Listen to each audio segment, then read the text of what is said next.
Malik hope you all are doing well. یہ کہانی ایک ماں اور ان کے 2 بیٹوں کی ہے۔ میں بہت خوش تھا، اللہ نے ویسی ہی ہم سے سفر عطا کی تھی جیسی چاہتا تھا، پیاری سی، دوستانہ سی، سمجھنے والی، کیئر کرنے والی۔ ہم 2 بھائی تھے، بڑا بھائی اپنی فیملی کے ساتھ الگ رہتا تھا، امی میرے ساتھ رہتی تھی۔ ابا 2 سال پہلے ہی دنیا سے چل بسے تھے۔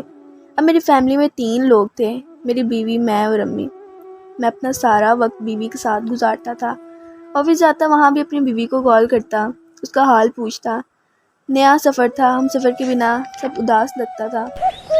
صبح جب آفس جاتا، امی اپنے کمرے میں بیٹھی قرآن کی تلاوت کر رہی ہوتی تھی۔ رات کو آتا، امی کو سلام کر کے سیدھا اپنے کمرے میں چلا جاتا تھا، اپنی بیوی سجدے کے پاس۔ میری صبح شام ایسے ہی گزرنے لگی۔ میں کھانا بھی اپنے کمرے میں ہی کھایا کرتا تھا۔ ایک دن امی مجھے کہنے لگی، اور میرے چلے پتر، اپنی ماں کا حال بھی پوچھ لیا کر، ہفتے ہفتے مجھ سے بات ہی نہیں کرتا تو۔ میں ہلکا سا مسکرایا۔ امی آپ کو پتہ ہے آفس میں بہت کام ہوتا ہے، آتا ہوں تھک جاتا ہوں بہت۔ امی نے سر پہ ہاتھ پھیرا اور دعا دینے لگی، اچھا اللہ میرے پتر کو سرد ہوا نہ لگنے دے، جب سو جا کر، سجدے بیچاری بھی انتظار کر رہی ہوگی۔ میں کمرے میں چلا گیا۔ امی کے گھٹنے میں بہت درد تھا۔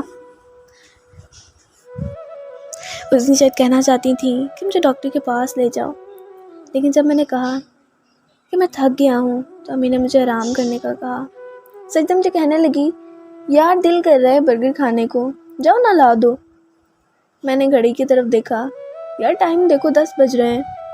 سجدہ مسکرا کر بولی، جاؤ نہ لے آؤ۔ جب کمرے سے باہر آیا تو دیکھا امی خود ہی اپنا گھٹنا دبا رہی تھیں، شاید ان کو بہت درد تھا۔ میں اگنور کر کے بائک سٹارٹ کی۔ امی نے پوچھا، کہاں جا رہے ہو؟ میں وہ سجدے کے سر میں بہت درد ہے، اس نے کھانا نہیں کھایا، بس اس کے لیے برگر لینے جا رہا ہوں۔ امی نے ٹھنڈی آہ بھری، تو ڈاکٹر کے پاس لے جاتا نا اس کو۔ جب میں جانے لگا تو امی نے کہا، اچھا میرے گھٹنے میں درد ہے، آتے ہوئے کوئی دعا لیتے آنا۔ میں بازار چلا گیا۔ برگر کی دکان پر کافی رش تھا۔ وہاں ایک دوست مل گیا، میں اس کے ساتھ گپ شپ کرنے لگا۔ اتنے میں برگر تیار ہو گیا۔ برگر لے کر گھر آ گیا۔ امی نے لنگڑاتے ہوئے دروازہ کھولا۔ میں نے بائک کھڑی کی، کمرے میں جانے لگا تو امی نے پوچھا، بیٹا دوا نہیں لائی؟ امی بھول گیا تھا، ابھی لاتا ہوں۔ امی مسکرائیں، نہیں بچے تم آرام کرو، کل لے آنا۔ سجدہ برگر کھانے لگی، میں موبائل میں گیم کھیلنے لگا۔ امی شاید اس رات درد سے تڑپ رہی تھیں، لیکن میں بے خبر رہا۔ دن گزرنے لگے، امی سے دور ہوتا چلا گیا۔ ہفتے میں کبھی ایک بار امی کا حال پوچھ لیتا، ورنہ امی کے کمرے میں کہاں جاتا تھا۔ بڑا بھائی وہ تو امی سے ملنے بھی نہیں آتا تھا، جبکہ اس کا گھر بالکل پاس تھا۔ اب وہ اپنے بیوی بچوں کے ساتھ بہت خوش تھا۔ اکثر امی مجھے پوچھا کرتی تھیں، وہ کاش پتر تیرے بھائی کا کیا حال ہے، وہ بیچارہ پتہ نہیں کن مصیبتوں میں پڑا ہوا ہے۔ امی افسردہ لہجے میں کہنے لگیں، کل دیکھا تھا اسے، داڑھی بڑھی ہوئی، بال بکھرے ہوئے۔ وکاس پتر اپنے بھائی سے پوچھنا سب خیر ہے نا؟ امی تڑپنے لگی، اللہ میرے بچوں کی مشکلات آسان کرے۔ میں نے تھوڑا سخت لہجے میں کہا، اس کو تو آپ کی پرواہ ہے نہیں، آپ اس کے گیت گاتی رہتی ہیں۔ ماں مسکرائی، آئے میرے بچے، سیدھا سادہ سا ہے وہ، بس فکر کرتی ہوں نا اس کی، وہ خود کوئی تھوڑا پریشان ہوگا اس لیے نہیں آیا ہوگا میرے پاس۔ میں غصے سے بولا، پریشان نہیں ہے وہ، بائک لے کے دیا اس نے اپنے سالے کو 1.5 لاکھ کی، پریشان کہاں سے؟ ماں چپ ہو گئی۔ میں محسوس تو نہیں کر پایا، لیکن ہمیں دن بہ دن کمزور ہوتی جا رہی تھی۔ خیر جس کمپنی میں جاب کرتا تھا، انہوں نے مجھے دوسرے شہر بھیجنے کا پلان بنایا، مجھے وہاں نیا گھر دیا۔ میں بہت خوش تھا، سجدے کو بتایا، وہ خوشی سے جھومنے لگی۔ امی آہستہ سے چلتے ہوئے ہمارے پاس آئیں، پوچھنے لگی، کیا ہوا، شور کس بات کا ہے؟ میں مسکرا کر بولا، امی کمپنی کی طرف سے مجھے گھر ملا ہے، گاڑی بھی دیں گے، دوسرے شہر میں 5 دن بعد ہم نے جانا ہے۔ ماں مسکرانے لگی، اچھا پتر اللہ خیر کرے گا۔ امی آہستہ سے بولی، سجدے میری بیٹی میرے بھی کپڑے پیک کر دینا۔ میں امی کی طرف دیکھ کر بولا، امی آپ نہیں جا رہی ساتھ، ابھی میں اور سجدے جا رہے ہیں، بعد میں آپ کو بلا لیں گے، آپ تب تک بھائی کے پاس رہیں۔ امی کے چہرے پر ایک اداسی چھا گئی۔ اچھا پتر، کوئی بات نہیں۔ میں کب محسوس کر پایا تھا امی کا کام تھا جسم، تڑپتا دل اور بے بس لہجہ۔ میں امی کو بولا، اچھا شام کو چھوڑ آؤں گا آپ کو بھائی کے پاس۔ امی نے اس دن کھانا نہیں کھایا تھا، امی شاید بہت روئی تھیں۔ شام کو بھائی کے گھر گیا، امی بھی ساتھ تھیں۔ سلام کیا، بھائی کھانا کھا رہا تھا، بھائی ہمیں دیکھ کر مسکرایا، کہنے لگا آؤ کھانا کھا لو۔ میں نے شکریہ بولا، پھر بھائی کی طرف دیکھ کر بتایا، بھائی امی آج سے آپ کے پاس رہیں گی۔ بھائی چپ رہا، پھر بولا، کیوں بھائی تم تھک گئے ہو کیا؟ میں پیار سے بولا، نہیں بھائی، اصل میں مجھے جاب کے سلسلے میں دوسرے شہر جانا ہے، کچھ مہینے بعد لے جاؤں گا امی کو۔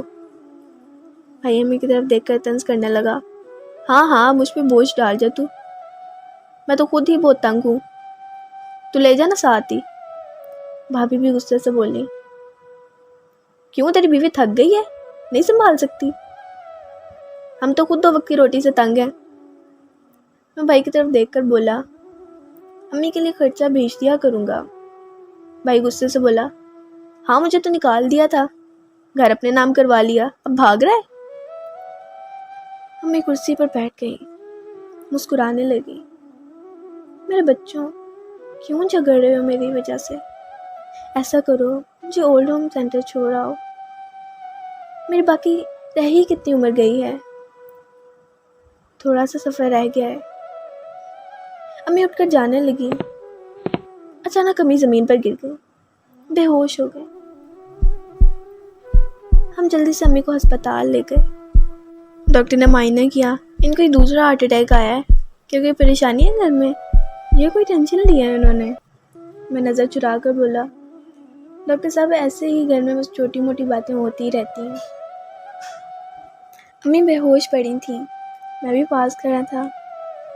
امی کو ہوش آیا، امی سے کچھ بولا نہیں جا رہا تھا، شاید فالج کا اٹیک بھی ہوا تھا۔ امی جیسے سب سے بے خبر ہو گئی تھی، کھانا پینا بھی سب چھوڑ دیا تھا۔ ایک ہسپتال سے انکار ہوا، دوسرے لے گئے، لیکن ڈاکٹرز جواب دیتے رہے۔ امی پر کوئی دوا اثر نہیں کر رہی تھی، میں بہت پریشان ہو گیا، بھائی بھی پاس کھڑا تھا۔ امی کی حالت دیکھ کر دل تڑپنے لگا۔ ڈاکٹر نے کہا ان کو گھر لے جائیں، کی خدمت کریں۔ گھر لے گئے، امی بہت خاموش ہو گئی تھیں، جیسے بستر مرگ پر تھی، نہ کچھ کھاتی تھیں، نہ کوئی بات کرتی تھیں۔ ایک دن مجھے ایک دوست نے بتایا، ایک بابا مرشد ہیں، ان کو بتاؤ اپنی پریشانی، شاید تمہاری اماں وہاں سے ٹھیک ہو جائیں۔ میں بابا مرشد کے پاس پہنچا، ایک بزرگ سفید داڑھی میں میرے چہرے کی طرف دیکھ رہا تھا اور بولا، کیا بیٹا، میرے پاس آ کر بیٹھ۔ میں پریشان تھا، میں بولا میری امی بیمار ہیں، ان کا بہت علاج کروایا ہے، ان پر کوئی دوا اثر نہیں کر رہی، ہر بڑے سے بڑے ڈاکٹر کو دکھایا ہے، امی نہ کچھ کھاتی ہیں، نہ بولتی ہیں، نہ کچھ پیتی ہیں۔ بابا مرشد مسکرائے، بیٹا یہ تو بہت چھوٹا سا مسئلہ ہے، ماں کو کون سنبھالتا ہے؟ میں آہستہ سے بولا، میری بیوی ہی دوا وغیرہ دیتی ہے۔ بابا مرشد بولے، جا بازار سے ایک کھیر کا ڈبہ لے آ۔ میں حیران ہوا، میں کھیر کا ڈبہ لے کر آیا۔ بابا مرشد نے اس ڈبے پر 1-2 پھونکیں ماری، ایک بوتل میں پانی بھرا، اس پر بھی پھونک ماری۔ پھر جا کر سب سے پہلے امی کے پاس بیٹھنا، ان کا حال پوچھنا، ان سے کہنا آپ پریشان نہ ہوں، سب ٹھیک ہو جائے گا، آپ ٹھیک ہو جائیں گی۔ کھیر بنا کر اپنے ہاتھوں سے کھلانا، اور یہ دم کیا ہوا پانی ہے، اپنے بھائی سے کہنا وہ پلائے اپنے ہاتھ سے۔ یاد رہے کھیر تم نے کھلانی ہے اور پانی بھائی پلائے، اور کل آ کر مجھے بتانا۔ میں گھر آیا، سجدے سے کہا، کھیر بنا دو جلدی سے۔ امی سوئی ہوئی تھیں، میں پاس گیا، آہستہ سے امی کو آواز دی، امی جان۔ امی جان نے آنکھ کھولی، میں نے سر پہ ہاتھ رکھا، امی کو سہارا دے کر بٹھایا، امی کا ہاتھ تھاما، پیار سے بولا، امی جان آپ بالکل ٹھیک ہو جائیں گی، میں آج آپ کو اپنے ہاتھ سے کھانا کھلاؤں گا۔ سجدے کھیر بنا کر لائی، بھائی پاس بیٹھے تھے، میں اپنے ہاتھ سے امی کو کھیر کھلانے لگا۔ امی نے آج کھانے سے انکار بھی نہیں کیا تھا۔ 1 پلیٹ ختم ہوئی، امی نے پانی مانگا، بھائی نے پانی کا گلاس امی کے منہ سے لگایا۔ امی نے سارا پانی پی لیا تھا۔ میں بہت حیران تھا۔ میں نے امی سے پوچھا امی اور کھیر کھائیں گی؟ امی نے ہاں میں سر ہلایا۔ امی نے اس دن 2 پلیٹ کھیر کھا لی تھی۔ میرے دل کو ایک سکون سا محسوس ہونے لگا۔ امی کا ہاتھ حرکت کرتا تھا۔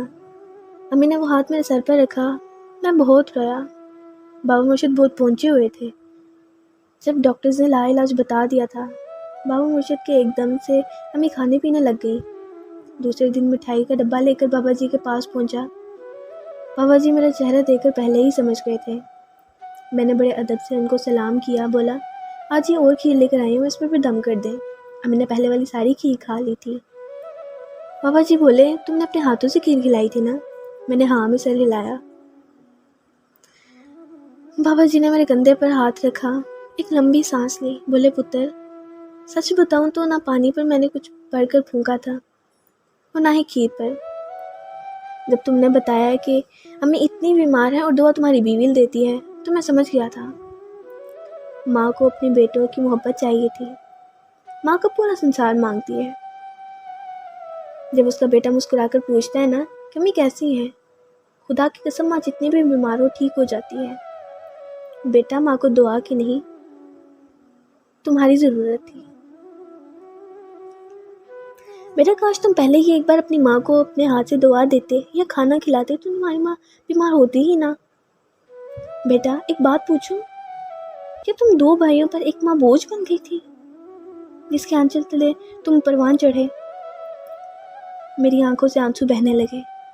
بابا مرشد میں بھٹک گیا تھا۔